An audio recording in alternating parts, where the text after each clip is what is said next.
अनूप जी, आज आप गोला गोकर्णनाथ छोटी काशी में बैठे हुए हैं और प्रेस वार्ता के लिए मीडिया को कॉल किया है।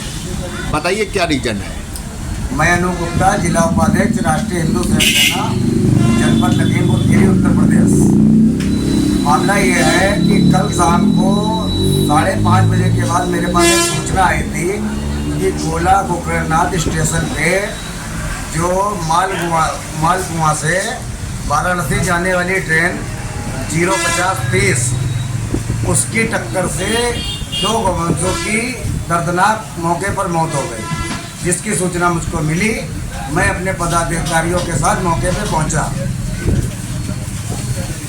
टाइमिंग क्या रही थी कल? लगभग 6:30 बजे मैं पहुंचा हूँ। अच्छा, क्या देखा? मैंने जब देखा है तो रेलवे विभाग के कर्मचारियों ने प्लेटफॉर्म के साइड से गोवंशों को खींच के रस्सी से बांध के और साइड में जो है डाल दिया था।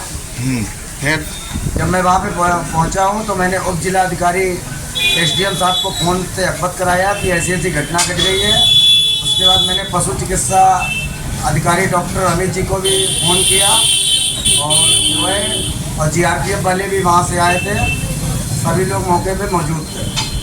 अच्छा, फिर जो उनका कारकस है, उनका शरीर, उसको कहाँ ले जाया गया?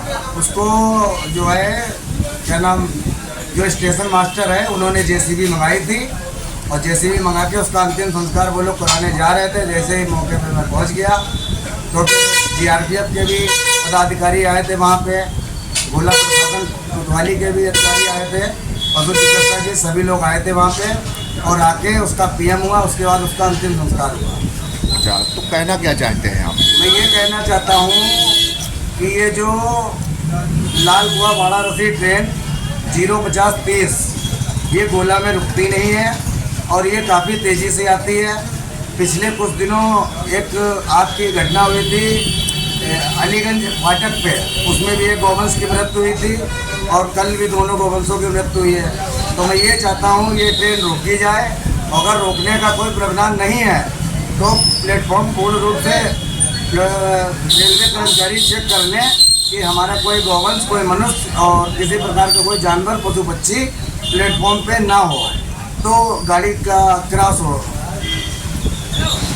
अनूप जी, इसके अलावा भी और भी ऑप्शन हैं, गौशालाएं बहुत ज़्यादा हैं, तो इतना क्यों नहीं आप अपने संगठन के द्वारा कर रहे हैं? जो आप गौशाला में क्यों नहीं इन गोवंशियों को पहुंचा रहे हैं? देखिए, माननीय योगी आदित्यनाथ जी 50 रुपये प्रति गाय जानवर पालने वाले को दे रहे हैं जो अपने घर पालता है। बाकी पूर्ण रूप से पूरे उत्तर प्रदेश के गौशालाओं की सेवा हमारे मुख्यमंत्री योगी आदित्यनाथ जी खर्चा व्यवस्था सब देते हैं। लेकिन जो उच्च अधिकारी गौशाला और ब्लॉकों के हैं वो लोग इस बात पे ध्यान नहीं देते हैं। वो लोग केवल गौशाले के नाम पे खाना पूर्ति का काम करते हैं। कोई भी गौशाले में पूर्ण रूप से टैग नहीं लगे हुए हैं। अगर वो जानवर रोड पे मर रहा है तो ये साबित नहीं हो पाता है कि वो गौशाला का है कि पालतू है। और कुछ पशु चिकित्सा द्वारा कुछ टैग नहीं लगे हुए हैं पालतू भी जानवरों के, इससे ये पुष्टि नहीं हो पाती है कि ये जानवर किसका है। नहीं, हमारे द्वारा अभी ग्राउंड रिपोर्ट किया गया तो गौशालाएँ भी मैंने देखी, जैसे ग्राउंड नंबर 11 का गौशाला है, ठीक है। आज हमने संसारपुर की ग्राउंड रिपोर्ट किया, ग्राउंड जीरो रिपोर्ट में, तो गौशालाओं में व्यवस्था बढ़िया है, लेकिन वहाँ तक आप लोग पहुँचाते क्यों नहीं हैं? ये ब्लॉक में एक बार क्या नाम, हमारी BDO साहब से बात हुई तो वो कह रहे हैं कि मेरे पास इस तरीके का कोई भी वाहन नहीं है जिससे मैं उसको गौशाले में पकड़वा के पहुंचा सकूं या कोई भी गोवंश की मृत्यु हो जाती है उसका अंतिम संस्कार करा सकूं। ये BDO साहब ने कहा था कुंडी गोला में। कौन थे तत्कालीन BDO साहब? ये इससे पहले जो थे हनुमंत साहब। ओवरऑल आप चाहते हैं कि इसमें रेलवे विभाग की लापरवाही है क्या? देखिए, रेलवे विभाग की इस बात की लापरवाही है कि ट्रेन आने से 10 मिनट पहले उनको पूरा प्लेटफॉर्म चेक कर लेना चाहिए और ये लोग अंदर बैठे रहे। ट्रेन क्यों, इस ट्रेन से उनका कोई लेना देना है नहीं, केवल प्लेटफॉर्म क्रॉस करती है, तो इसीलिए उन लोगों ने मतलब तवज्जो नहीं दिया इस बात का और प्लेटफॉर्म नहीं चेक हुआ। जैसे अन्य गाड़ियाँ आती हैं 10 मिनट पहले प्लेटफॉर्म चेक हो जाता है, इस गाड़ी की वजह से कोई प्लेटफॉर्म चेक नहीं हुआ। घटनाएं तो अभी पीछे भी बैक साइड में भी हुई हैं। अभी आपने एक घटना का जिक्र किया है, एक दूसरी घटना यूरिया वाली हुई है, उसमें क्या कार्रवाई, क्या फीडबैक लिया है आपने? यूरिया वाले में भी जो है वो स्टेशन की और ठेकेदारों की लापरवाही से कई गौवंशों की मृत्यु हुई है। उसमें जो वास्तविकता में दोषी है, क्या उनके खिलाफ कोई कार्रवाई हुई है अभी तक?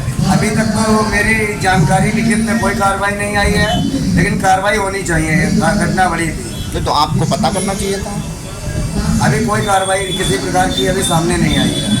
अच्छा, तो ओवरऑल क्या कहना चाहते हो मीडिया के माध्यम से? मीडिया के माध्यम से हम ये कहना चाहते हैं कि चाहे वो रेलवे के कर्मचारी हों और चाहे वो वहाँ पे कार्य करने वाले ठेकेदार हों, चाहे उनके उच्च कार्यकर्ता हों, गौवंशों के मामलों में इस तरीके की घटना अब हम लोगों से बर्दाश्त नहीं हो रही है।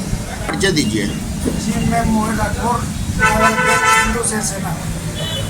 कल जो वाकया हुआ है रेलवे स्टेशन गोला, आप प्रत्यक्षदर्शी हैं, क्या देखा आपने, बताइए। जी, मैं यहाँ अपनी दुकान पे बैठा था, फ़ोन आया मेरे अनूप जी के पास, तो हम दोनों लोग रेलवे स्टेशन गए। वहाँ देखा कि 2 गोवंश जो है ट्रेन से कटे हुए वहाँ पड़े थे। फिर क्या हुआ? फिर वहाँ जो है अपना पक्ष साफ करते हुए रेलवे स्टेशन मास्टर जो हैं उन्होंने नगर पालिका डायरेक्ट फ़ोन किया, वहाँ गोवंशों को उठवाने के लिए कहा। तो हम लोगों ने न रोका, बोला यहाँ जो है ये घटना हुई है, इसको जानकारी सबको देने के बाद ये काम होगा। तो फिर जो है हम और हमारे सहयोगी अनूप गुप्ता जो हैं, हम लोगों ने 2-4 अधिकारियों को जो सूचना दी, उसके बाद जो है वहाँ से गोवंशों को विभाग में उठवाया। अच्छा, तो ओवरऑल क्या आपने फाइंड आउट किया किसकी गलती इसमें रही? गलती इसमें जो है गौशालों की ज़्यादा है। हाँ। जो यहाँ की गौशाला है वहाँ जानवर जो है एंट्री होते हैं, वहाँ से फिर छोड़ दिए जाते हैं। तो इसमें जो है गौशालों की गलती ज़्यादा है। क्या होना चाहिए आपके अनुसार? यहाँ के गौशाला जो संस्थापक हैं इनके लिए कार्रवाई होनी चाहिए। क्या कार्रवाई? कार्रवाई जैसे जो जानवर छुट्टा टहलते हैं ये गौशालों में होना चाहिए, और ये गौशाला ले जाते हैं किसी के जरिए, फिर इसको बाद में छोड़ दिया जाता है। तो ये मुहिम एक सनातनी होने के नाते हम लोग भी तो कर सकते हैं। मगर इस पर कोई ध्यान नहीं देता है। ये खाली जो है कुछ लोग जब कोई हादसा होता है फोटो खिंचवाने के लिए चले जाते हैं, फिर जो है उसको भूल जाते हैं। बाकी फिर वही हमारे यहाँ रोडों पे जो है गायों की जो है जाम लगता है, बाकी लोग गाली देते हैं गायों को, मगर जो उनका सिस्टम है उस पर कोई ध्यान नहीं देता है। जो यहाँ की चारागाह की ज़मीनें हैं उस पर लोग कब्जा किए बैठे हैं, उस पर भी कोई ध्यान नहीं देता है। उस पर राजनीतिक चलते हुए वहाँ प्लाटिंगें हो जाती हैं, इस पर भी कोई नहीं ध्यान देता है। जब ध्यान देता है वो अपने दाम सीधे करके सही हो जाता है। कोई आपके नॉलेज में ऐसी ज़मीन है चारागाह की जिसमें चारागाह की तहसील के पास में है, बहुत सारी ज़मीनें बड़ी, उसमें मुकदमा चल भी रहा है, उसमें कोई भी जो है तो सिस्टम बना नहीं है। अच्छा, मेरा कहने का मतलब ये है कि घटना जो हुई है बहुत ही दुखद है, और कहीं ना कहीं हम लोगों की ही कुछ न कुछ गलतियां हैं। तो इसके लिए हम लोगों को कोई ना कोई पहल करनी चाहिए। हम लोगों को पहल करनी चाहिए। जो जानवर हैं इनके लिए जो मुहिम उठी है, ये जो चारागाह की ज़मीनें हैं, जो इंसान जो इस पर कब्जा कर रखा है, सरकार की नॉलेज में जानी चाहिए। और जो है इस पर जो कब्जा यहाँ तहसील के पास अभी जो है 1-2 साल पहले एक कार्रवाई उठी थी, ये मुकदमा पड़ा है, इस पर फैसला जल्द से जल्द आना चाहिए। तो ये जो है चारागाह की ज़मीनें खाली हो। अच्छा, ये कीमती ज़मीनें हैं, चारागाह की ज़मीनें थी, इस पर कब्जा होकर प्लॉटिंग हो चुकी हैं। तो उसमें अगर उस जगह पर अगर चारागाह की ज़मीनें बच जाएंगी तो उससे बहुत बड़ी सुविधा हो जाएगी जानवरों के लिए। मतलब आपका कहने का मतलब है कि गौशालाएं और बढ़ें? हाँ, और बढ़ें, और जो चारागाह की ज़मीनों पर कब्जा है ये छूटे। अच्छा, तो इसके लिए आप क्या करना आगे, क्या आपके कहने से थोड़ी ना हो जाएगा कुछ? नहीं, कहने से हमें जितनी जानकारी मिलेगी, अगर जिस तरीके से हमको जो है कहने मिलेगा वो हम कार्रवाई करते रहेंगे।